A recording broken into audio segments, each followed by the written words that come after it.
আসসালামু আলাইকুম। সম্পূর্ণ ভিডিওটি আপনারা না টেনে দেখবেন এবং এই রকম কুলাঙ্গার নেতা কুলাঙ্গার ব্যক্তি খার গ্রামে ছিল এবং রয়ে গিয়েছে কমেন্ট করে বলবেন।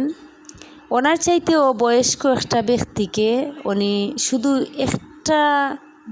উনি একটা আবদারের কারণে ওনার এত বড় অপমান সহ্য করতে হলো। শুধু উনি চেয়েছিলেন হয়তো ওনার প্রিয়তমাকে শাড়িটা চেঞ্জ করে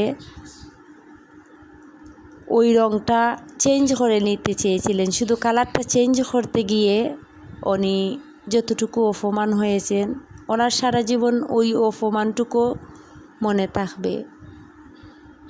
এইরকম নেতা কিংবা এইরকম ধনী ব্যক্তি অনেকের গ্রামেই আছেন, আর অনেক ধনী ব্যক্তি আছেন উদার মনের,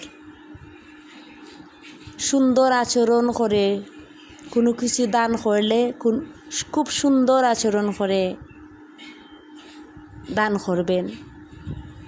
আর এরকম কিছু কুলাঙ্গার মানুষ আছে।